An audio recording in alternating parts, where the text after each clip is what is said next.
অনেকের ধারণা গরুর গোশ দিয়ে আবার নাকি আচার হয়। আচার তো হয় শুধু জলপাই, আম, আমড়া বা টক জাতীয় ফল দিয়ে শুধু আচার হয়। তাহলে আজকে এই ভিডিওটি দেখতে থাকুন, দেখবেন গরুর গোশ দিয়েও যে কত মজাদার একটি আচার তৈরি করা যায়। এখানে আমি কয়েক পিস গরুর মাংস নিয়ে নিয়েছি, একদম সলিড মাংস। মাংসগুলাকে ছোট ছোট পিস পিস করে কেটে নিব। যে এটা আপনারা চাইলে হয়তো একটু বড় পিসও করতে পারেন, আমি তবে আচারের জন্য এরকম সাইজের পিসগুলাই সবচেয়ে ভালো হয়। এভাবে করে, আর চর্বি নিবেন না, চর্বি ছাড়া মাংস নিলে ভালো। এই যে সবকিছু মিলাই এরকম এতগুলো আমার মাংস হয়েছে। আপনারা যদি বেশি দিন রেখে খেতে চান তাহলে কিন্তু একটু বাড়িয়ে মাংস নিতে পারেন। এখন একটা হাঁড়িতে সব মাংসগুলো আমি তুলে নিব। প্রথমে মাংসগুলোকে সিদ্ধ করে নিতে হবে। এবার আমি এখানে কিছুটা মশলা অ্যাড করে নিব। দিয়ে দিয়েছি আদা রসুন বাটা, লাল মরিচের গুঁড়া, হলুদের গুঁড়া, ধনিয়া গুঁড়া, ভাজা জিরার গুঁড়া, গরম মশলার গুঁড়া, স্বাদ মতো লবণ, অল্প কিছুটা পরিমাণ তেল দিয়ে ভালো করে মাখিয়ে নিতে হবে।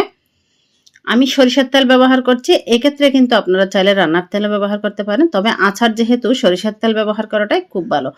এখানে আমি পরিমাণ মতো পানি দিয়ে দিব, আন্দাজ করে দিয়ে দিবেন। আমি এখানে প্রায় 1.5 কাপের মতো পানি দিয়ে দিয়েছি। ঢাকনা দিয়ে সিদ্ধ করে নিব।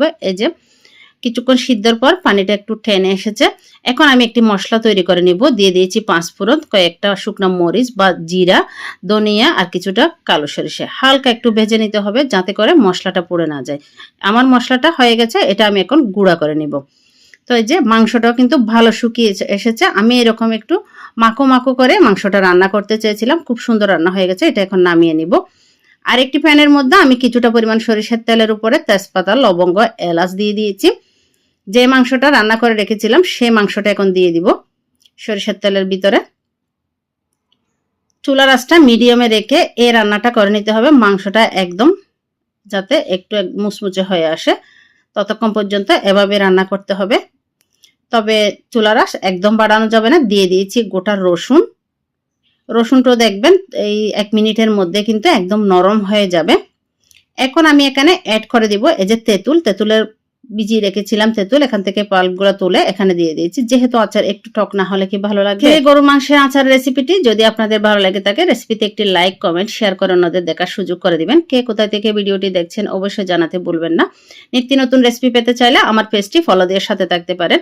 তো কথা বলতে বলতে কিন্তু আমার আচারটা মোটামুটি হয়ে এসেছে। যে মশলাটা তৈরি করে রেখেছিলাম সেটা আমি পুরোটাই দিয়ে দিয়েছি, যেহেতু আমি অল্প পরিমাণ তৈরি করেছিলাম। আমার এই আচারটা কিন্তু একদম রেডি হয়ে গেছে। তবে যদি আপনারা বেশি দিন রাখতে চান তাহলে কিছুটা পরিমাণ এখানে ভিনিগার ব্যবহার করবেন।